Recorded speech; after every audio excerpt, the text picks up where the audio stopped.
ak Saa Wolof Coddo bi ci wàllum xayma mais également ci wàllum jàngat ci ñu koy doolee sax mooy mbirum FMI di Fonds monétaire international mu mel ni que mbir mi bu baax léegi xaw naa yàgg torop ci ñaari wàll yëpp mu di FMI mais également réewum Sénégal waaye dafa mel ni ci rencontre bi doon am ca Washington daal moom directrice bi di Christiana jàpp ne wéy na rek di confirmer que ne ab dette cassée moom lu am la te mu ngi félicité it ñi fi nekk actuellement ci transparence bi mais également ci bonne gouvernance bi waaye li dàquli ni fan yi ñu jëm dinañ fi yónnee sax ab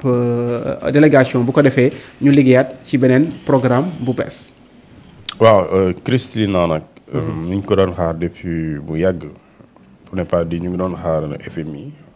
mu tontu parce que boobu léegi presque ëpp na at ñu ngi wax dette cachée dissimulée misreporting erroné et cetera bon loo xamante ni daal en tout cas. lu mu ci mën di am booy xool fekkente ne dëgg la da ngay gis ne dafay jur jafe-jafe ci situation des finances publiques bu Sénégal alors le premier ministre Ousmane Sonko ak quelques membres du gouvernement 2024 septembre su ma juumlee ñu def benn conférence de presse pour wax ci situation des finances publiques mu nekk un exercice de transparence mais loolu c'est une directive de l'UEMOA d'abord laata ñuy wax laata ngay indi sa aspect politique c'est une directive de l'UEMOA bi nga xamante ni daf ne dafa am lu ñu tuddee une exigence de transparence boo xamante ni état yi ñi bokk ci UEMOA dañ ko war a def ba pare ne si loolu le Sénégal créé benn loi su ma juumlee en 2012 benn loi boo xamante ni dafay nekk le code de transparence te président Diomaye bu mu ñëwee lettre bu mu njëkk a bind lettre bi fa la sukkandiku pour rappeler aux agents de l'État leur devoir leur li ñuy tuddee exemplarité mais aussi seen li ñuy tuddee probité morale ci li nga xamante ni lañ Sénégalais yi moom ñu jox leen ko ñu gérer ko seen sell ak jubal lañ ci war a jiital cette loi boobu nga xamante ni mooy sur les finances publiques daf ne effectivement bu ñu amee président bu bees moo am lu ñu tuddee parce que daf ne après chaque nouveau mandat présidentiel bu ñu amee ñetti weer la wax ñetti weer gouvernement boobu dafa war a def lu ñu tuddee un rapport sur la situation des finances publiques wax dette bi fu mu toll wax lan lañ fi fekk wax économie réew mi fan la c'est-à-dire joxe les véritables chiffres léegi nag soo joxee véritables chiffres yooyu ñu ne rapport boobu de da nga koy publier on rend le rapport public c'est-à-dire que maintenant kon da ngay gis ne son process boo xamante ne fi mu commencé l'exercice de vérité est motivé par une loi bi nga xamante ne c'est une loi qui tire sa source de la directive de l'UEMOA loolu am léegi nag bu ñu waxee loolu gis nga coow li ñu naan noo yàqal nañu parce que am na loo xam ne même boo ko xamee du waroo ko wax mais c'est la loi qui le dit c'est-à-dire loolu Diomaye bu ko deful mooy violé na yoon c'est-à-dire que même Macky Sall en 2019 daf ko waroon def parce que yoon daf ko ne après chaque nouveau mandat présidentiel waxul après chaque réélection nouveau mandat présidentiel donc waaw léegi moom loi bi bu muy existé jamono jooju la falu mais après bu mu faloo loi boobu ci régime am lañ ko voté léegi nag puisque dañ ko voté ci régime kon yow loolu concerné wu la ci 2012 bi mais boo amaatee mandat 2019 da nga ko war a def à partir de 2019 moo tax da ngay gis ne le rapport de la Cour des comptes dafa dem ba weesu na 2024 dafa dem ba ne 2019 2024 parce que les dates dafa waroon commencer 2019 la ñu waroon commencer di def loolu parce que loi bi existé na en 2012 léegi nag Macky Sall 2019 dafa ko et c'était une obligation boo xamante ne légal la parce que lu yoon moo ne après chaque nouveau mandat présidentiel 3 mois da nga ko war a def donc ñii aussi ils sont obligés te président bu fi ñëw tant que bu dee lii mu ngi fi da ko war a def soo ko deful mooy wàcc nga yoon pour xool ñoom Diomaye lu ñu la fi bàyyi loolu wareef la soo ko deful léegi nag bu ñu ko waxee coow li bëri na ne way yàq nañ deru Sénégal signature bi dina tax nit ñi duñu wóolu mais loolu gëm naa ne bu fekkente ne loolu la ko doon UEMOA di ko diggal état yi bu dee fekkente ni yow li nekk sa dëkk soo ko waxee nit ñi dañuy daw kon lan mooy importance que ne yow li ñu ci jublu mooy da nga bëgg mu am transparence maanaam lépp jaar yoon. da nga bëgg nit ñi xam ne ñi gérer alalu réew mi gérer bi ñu ko gérer lépp jaar na yoon c'est-à-dire que fooyoo ñu réew mi yàquñu nëbbuñu loolu ci yow maa jublu léegi ñu ne état yéen pour yéen tamit nga mucc ci sàcc corruption détournement concussion blanchiment de capitaux wala enrichissement illicite et cetera infraction connexe na ngeen fexe ba publier d'accord chiffres yi nga xamante ni moom moo yore mu refléter la réalité économique de votre pays. léegi nag boobu léegi FMI bu mu coow bi amee moom nee na li ngeen di wax nii de mun na am waaye ñun dañoo bëgg ngeen wax ñu lu leer wala nañu toogaale xam fan la ñuy mujjee ak yéen laata ñuy engagé beneen programme bu bees.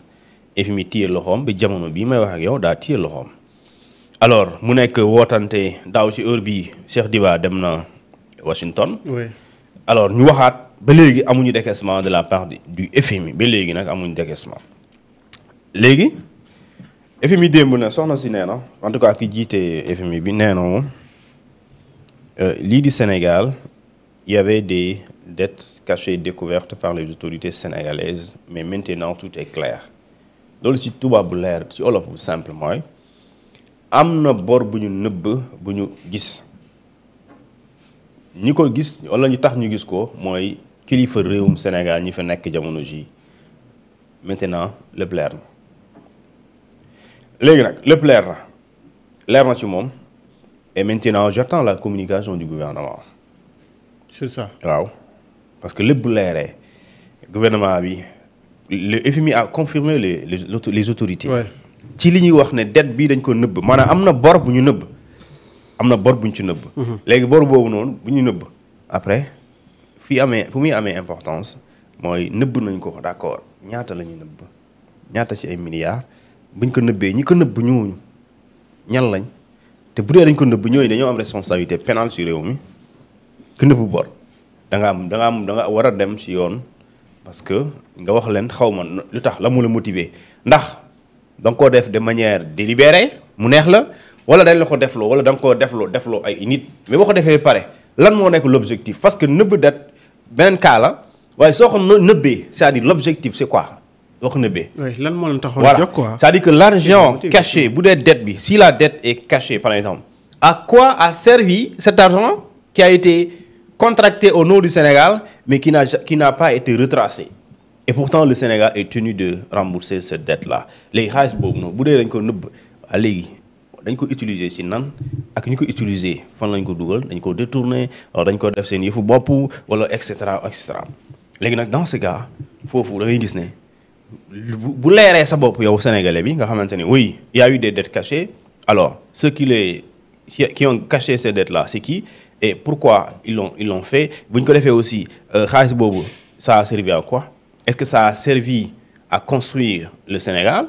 ou bien c'est une partie de cette dette cachée qui a été bénéficié au Sénégalais loolu c'est des questions yoo xamante ni gouvernement bi gëm naa dina ci indi leeral te gëm naa dina def communiqué dina def communiqué à défaut mu def conférence de presse comme ni ñu ko defee woon ba indi coow li léegi nag toujours FMI nee na en tout cas nous avons eu une discussion très constructive sur ce qui pourrait être les objectifs les objectifs d'un programme comment s'y prendre plutôt et nous allons dépêcher une équipe immédiate comme ni nga ko waxee appeler les réunions annuelles au Sénégal donc en ce sens nous avons agi aussi vite que les conditions l'ont permis mooy ñun jot nañu am waxtaan boo xamante ni buy defar la parce que nag bu dee dañoo cacher dette bi il y a ce qu'on appelle des mesures correctives qui s'imposent mooy dafa am lu yàqu loolu obligatoirement dañ ko war a defar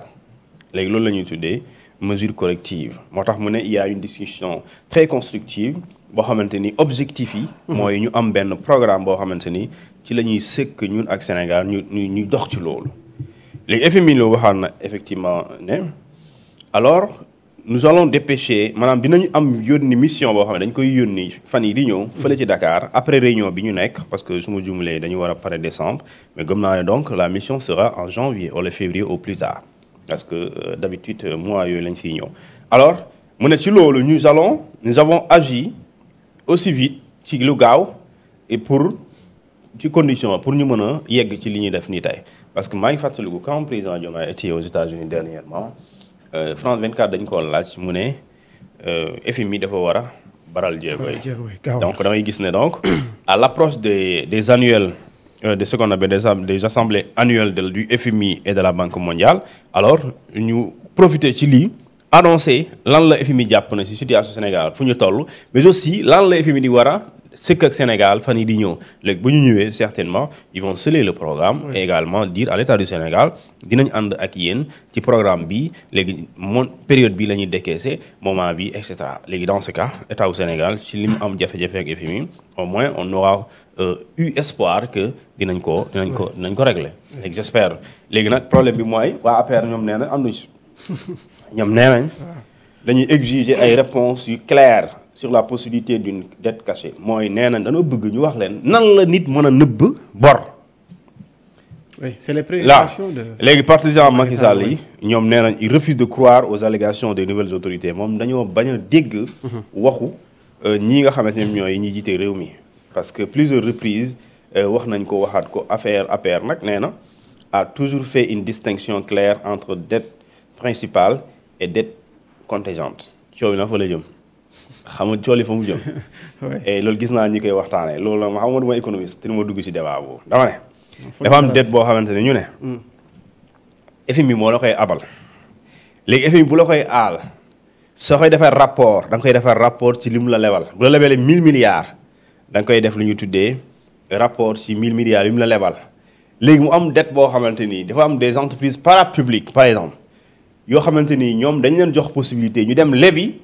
mais bu ñuy leb xaalis boobu ñuy leb doo ko contracté ci dettu FMI. donc boo koy reporté booy def reporting c'est-à-dire que tey ñu ne la FMI lebal na Sénégal 1 milliard 1000 milliards plutôt léegi ñun cette dette là on déclare que nous avons reçu du FMI 1000 milliards. mais ci biir réew mi il y a des banques centrales des banques nationales yoo xamante ni des entreprises parapubliques may nañ leen possibilité ñu dem lebi. am loolu bor la. loolu bor intérieur la. mais cette dette là doo ko reporter ci dettu bi FMI def léegi nag su boobaa soo defee globalement dettu réew mi ci biir réew mi ak dettu biti réew su boobaa day dépasser bu dee FMI 1000 milliards la defal alors que ci réew mi leb nga lu mat 500 milliards ça veut dire que kon soo boolee bor bi yëpp dafay nekk par exemple 1500 milliards alors que FMI musul la lebal 1500 milliards FMI 1000 milliards la lebal par exemple moo tax loolu xaw ma gis naa gars yi di ci wax loolu la ñu tuddee la dette contingente mooy dette bi nga xamante ci biir réew mi la ak dette bi nga xam ne da nga koo def ci biti réew mooy da nga koo sekk ay ñoom FMI ay banque mondiale wala yeneen structure nga dajale lépp nga ne lii suñ ko xaymaa mu ngi toll ci nangamu milliards. waaye bu dee ci réew mi mu ngi toll ci nangamu milliards. léegi nag est-ce que les banques nationales l'État war na mën a permettre ay structure wala entreprise parapublique ñuy dem di contracter bor au nom de l'État du Sénégal alors que dette boobu noonu duñ ko mentionné parce que day mel ni xaw a caxat-caxatee nag nga jiital ma benn société État ma am possibilité dem lebi ci turu État. les xaalis boobu bu may leb est-ce que maa ngi ciy def li ma ci war a def. c'est ça aussi contrôle bi foofu lay amee